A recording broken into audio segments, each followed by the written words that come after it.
Hi, I'm Corinne and we're here at Dee's today to talk about St. Patrick's Day. So we've got a new kit coming up online. We're only going to have 6 kits, so it's going to go fast. We've got this cute little welcome St. Patrick's Day swag. Isn't it cute? And it's so easy to make.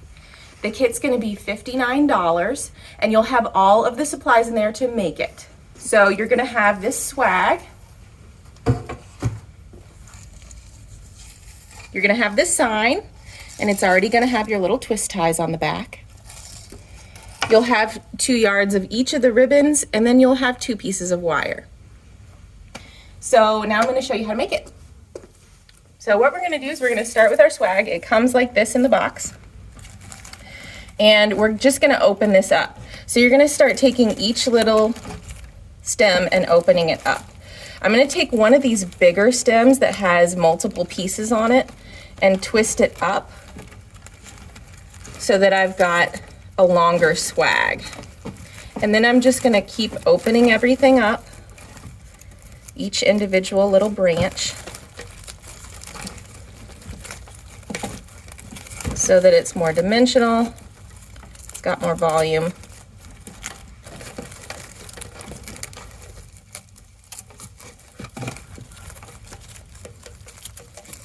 Keep going all the way down the swag. They kind of like to get stuck behind each other, just so make sure they're not on top of each other. And that's as easy as it gets, just like that. So the next thing we're going to do is we're going to take our sign with our little twist ties. They're right in the middle. You're going to find a place on the swag. You want to leave room for your bow up here and room for a bow down here. So we're not quite in the middle. A little bit closer to the top, and we're just going to take and twist those onto the back nice and tight 3 or 4 times, and then we've got to find the second one. Make sure that your branches are out of the way so they still show in the front and you're not tying it to the swag, and then we're going to twist that one. And then I just like to take those and just kind of tuck them in so that they don't scratch the door. Sometimes that takes a second.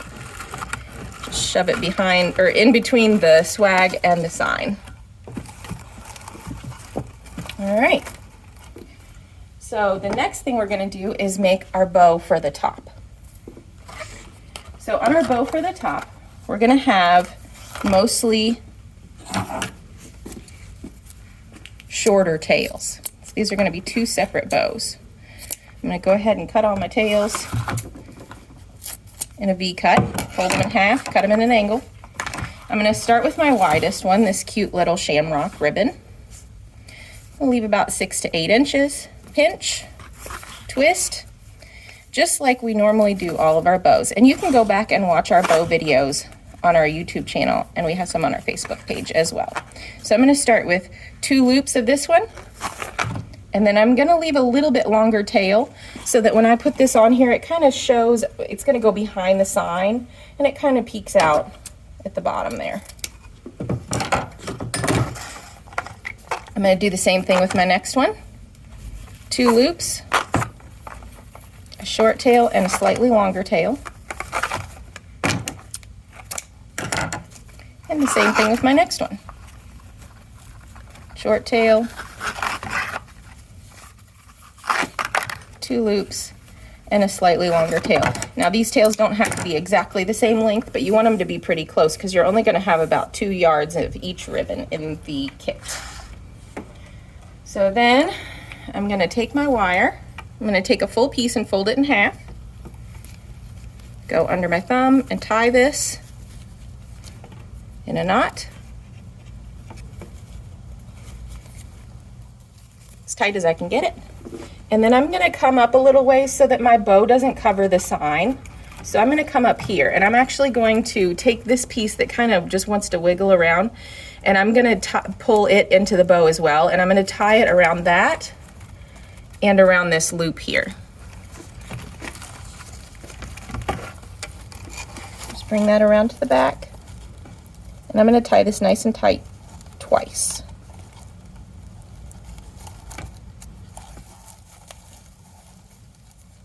You can trim those tails off as well. So then I want to fluff my bow up, make sure it looks nice and cute.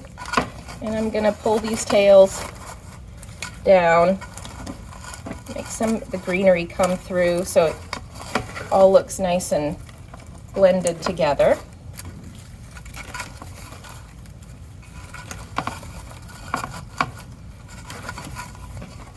And I think I'm actually going to cut this black one a little bit shorter. Then I want to cut my other tails. And the second bow is going to go right here.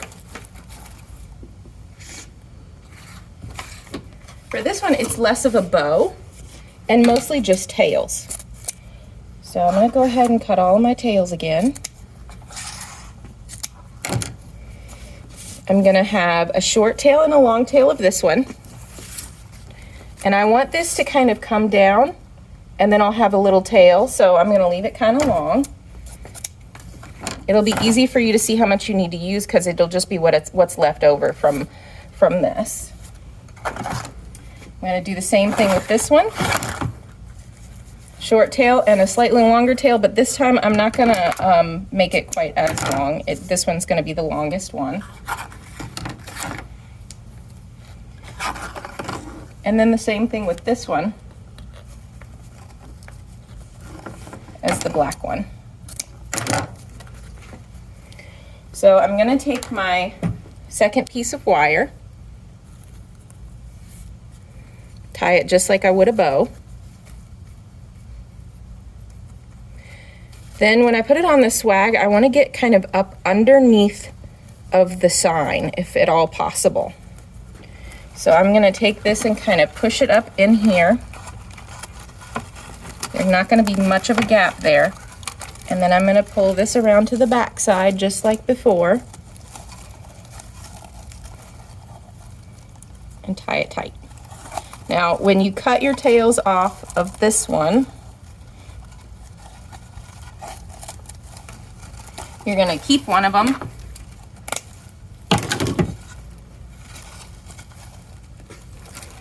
Of course, now I have to fluff my bow back up again.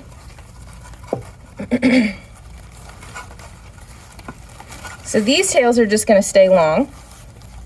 You can kind of manipulate them a little bit, and they've got wire in them so you can make them look really cute. This one, we're going to pinch at the bottom,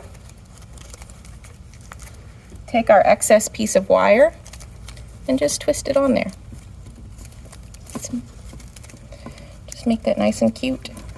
Cut off your tails.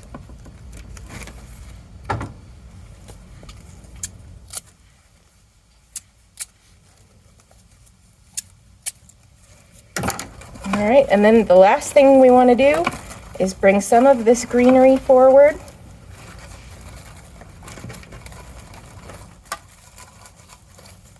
Just again, so it all looks blended together.